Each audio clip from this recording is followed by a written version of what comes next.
Why in our human psychology do we compare ourselves with others?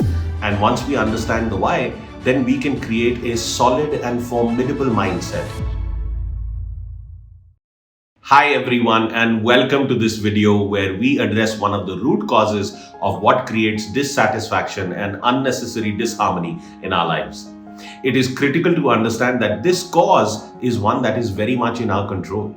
When we compare ourselves to others who are more successful than us, we experience either regret or anxiety. Mostly we experience both.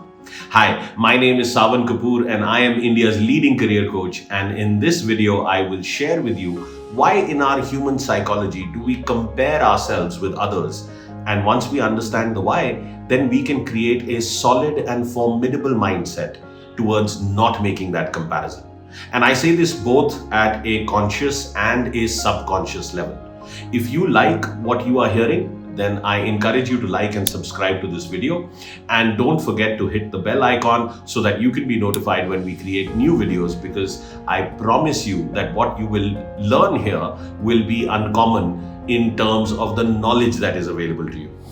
Technology and digitization has brought information to our fingertips like never before, but just because everyone can create content doesn't mean all of it is worth your while. Give this a listen and you will know what I mean.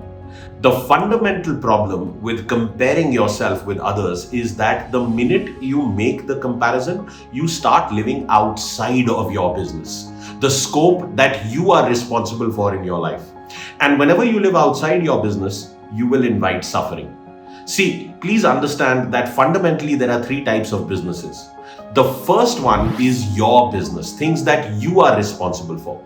Examples of your own business are matters such as going to watch a movie, or how much alcohol you would like to consume, or how healthy you are. These are all matters that are entirely in your control. You decide if you want to go and watch the new movie that has been released. You decide how much you will have to drink at a party or at home, or when going out with your friends. This is entirely in your control. It's your business.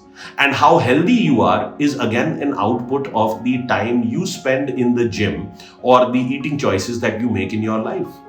The second type of business is someone else's business.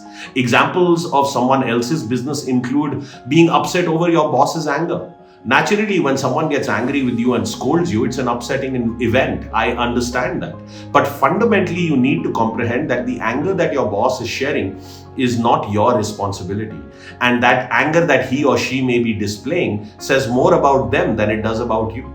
Whether they are angry for a legitimate reason or an illegitimate one, you cannot control how they manage their emotions. Can you do better work that they don't get angry with you? Yes, you can. But your work is your responsibility. Their emotions are not. The more time you spend being upset about how someone is reacting, the less time you have to dedicate to your own business.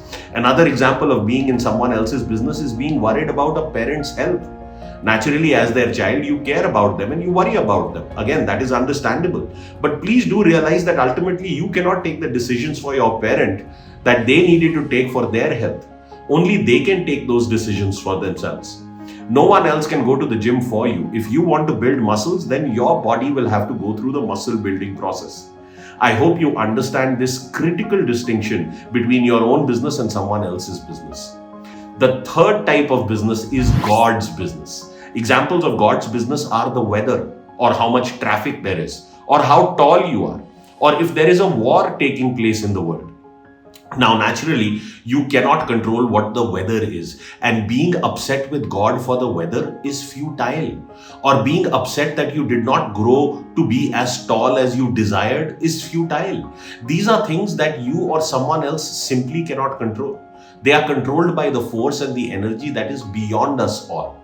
And whenever in life you are in someone else's business or in God's business, you will invite discontentment and suffering. And the minute you get into any business other than your own, you are comparing yourself to a situation that is not in your control. The goal here is not to compete with others, but rather compete with yourself. You are a unique individual with unique priorities and values. And the minute you compare yourself with someone else, you are trying to live life outside of your priorities and values. And you are getting into someone else's business. And that is what brings regret, anxiety, and suffering. It is like asking a cat to behave like a bird. It is futile. You have a uniqueness about you that you did not choose. Your uniqueness chose you. The inborn talents that came with you were gifts given to you. Your duty is to recognize those gifts and to use them fully to serve the world. Because abundance of all kinds comes from naturally stepping into our gifts. Spiritual abundance, financial abundance, and everything in between comes from fully recognizing the unique gifts that you were given and by owning those to serve the world. So to recap, stay in your own lane and come from a place of service to experience the beauty of an inspired and abundant life. Your only competition is you yourself.